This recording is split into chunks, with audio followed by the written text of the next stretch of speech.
Right then, let's get one thing straight. The old fear, range anxiety, is pretty much dead. It's a ghost, a relic of a bygone era like dial-up modems, finding a decent map in a petrol station. Here we are, late in 2025. Modern EVs can go for hundreds of miles on a single charge. You can drive from London to Edinburgh without breaking a sweat. The problem is no longer how far you can go. It's what happens when you finally get there. What has replaced that panic is something new, something arguably more frustrating, or charging anxiety. It's the nagging worry not that you'll run out of juice, but that the charger you're heading for will be broken, occupied, or demand a payment method you've never even heard of. This worry is a direct result of the sheer success of the electric car revolution. We wanted them, we bought them, now the roads are buzzing with them. But the infrastructure, bless its heart, has been playing catch-up. It's like throwing a brilliant party and forgetting to hire enough bar staff. Everyone's got an empty glass, the mood is starting to fray. If you want to understand just how monumental this shift has been, you have to look at the numbers. And believe me, they are staggering. It's not a gentle wave of change, it's a full-blown tsunami of electrons heading for the grid. A recent study from the clever people at PwC laid it out in stark terms. They projected that the number of EV charging points in the US alone would need to skyrocket from around 4 million just a couple of years ago to a colossal 58 million by 2040. That's not a typo. That's a 15-fold increase. It's the sort of growth you usually only see with viral cat videos, not with bits of metal and plastic you plug into your car. The amount of electricity needed to power our growing fleet of EVs is predicted to surge by an almost unbelievable 1,850% over that same period. By 2040, all those electric cars whizzing about could be gobbling up to 12% of the entire US grid's capacity. That's an enormous slice of the pie. For a while, it seemed like the car manufacturers were happy to build the cars and leave the messy business of charging to someone else. It was like selling someone a beautiful new television, but telling them they had to build their own power station to run it. Thankfully, that all changed. In what was a landmark moment, a huge consortium of 7 of the world's biggest automakers put their rivalries aside. BMW, General Motors, Honda, Hyundai, Kia, Mercedes-Benz, Stellantis. They announced a joint venture to build a brand new, high-powered charging network across North America. This wasn't a small promise. They committed to deploying at least 30,000 chargers, starting in 2024 and ramping up through 2025. This was a game changer. Suddenly, the people selling the cars had a direct stake in making them easy to use. These chargers wouldn't be tucked away in obscure locations. They were destined for major highways and busy urban centers. More importantly, they promised to power the entire network with 100% renewable energy.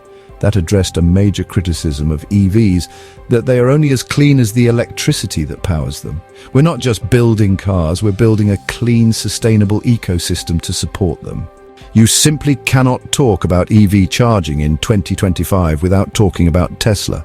For years, they ploughed their own furrow, vast, reliable, exclusive building a network of superchargers for their own customers.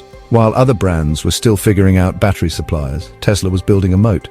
The NACS plug, the North American charging standard, sleek, simple and exclusive to their cars. A classic walled garden, arguably Tesla's single biggest selling point.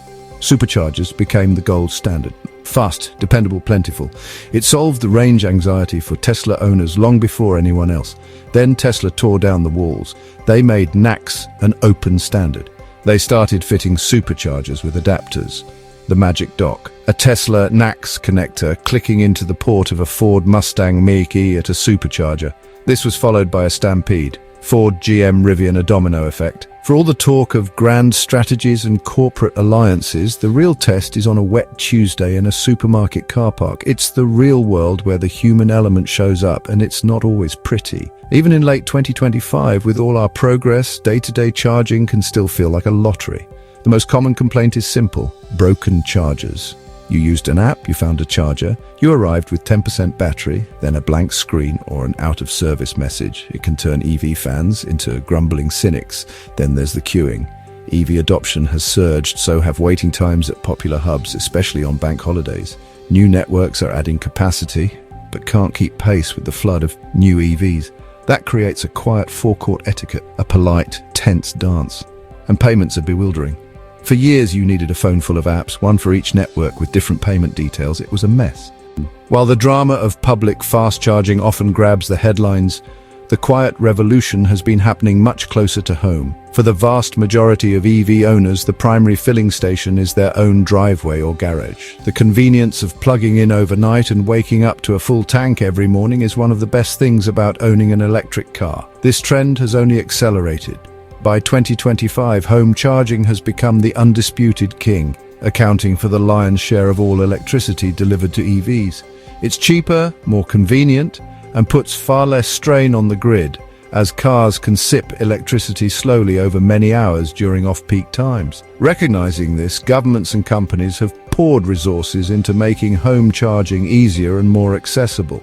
Grants and incentives have made installation more affordable, turning what used to be a niche luxury into a standard feature.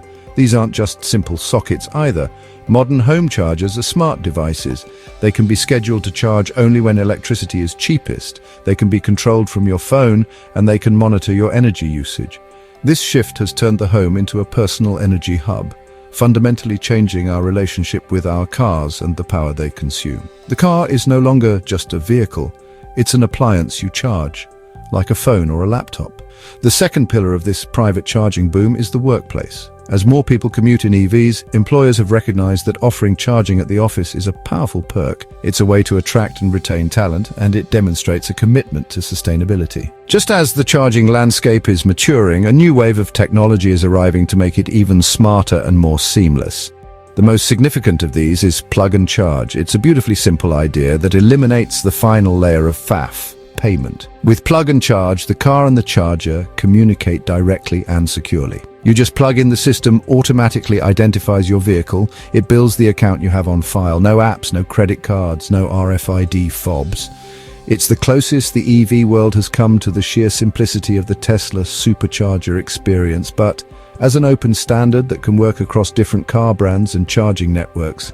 In 2025, we are seeing this technology roll out at scale, and honestly, it's a revelation. But the innovation doesn't stop at making things easier. Enter the world of vehicle-to-grid, or V2G. This is a mind-bending concept that turns every EV into a small mobile power plant. When a massive number of EVs are plugged in, they don't just have to draw power, they can also send it back to the grid. During times of peak demand, like on a hot summer evening when everyone has their air conditioning on full blast, the utility company could draw a tiny amount of power from thousands of parked EVs. The car owner could even be paid for this service, earning money while their car is just sitting in the garage. So here we are at the tail end of 2025, looking at a world transformed. The electric car is no longer a question of if, but how fast. The journey to this point has been bumpy, marked by the death of range anxiety and the frustrating birth of charging anxiety, but this was the year the tide truly turned. The sheer brute force of investment from the big car makers, the unifying standardization brought on by Tesla's NACS, and the quiet, relentless growth of charging at home and at work have combined to create a powerful momentum. We've moved from a landscape of scattered, unreliable outposts to the beginnings of a robust, cohesive, and intelligent network. The challenges, of course, haven't magically vanished, but the feeling is different. The despair is being replaced by a sense of progress. The question we must ask ourselves is, are we ready for the next wave? The next wave of buyers will be the pragmatists, the families who need their car to be as reliable and thought-free as a toaster. Looking ahead from this vantage point in late 2025, the answer seems to be a qualified yes.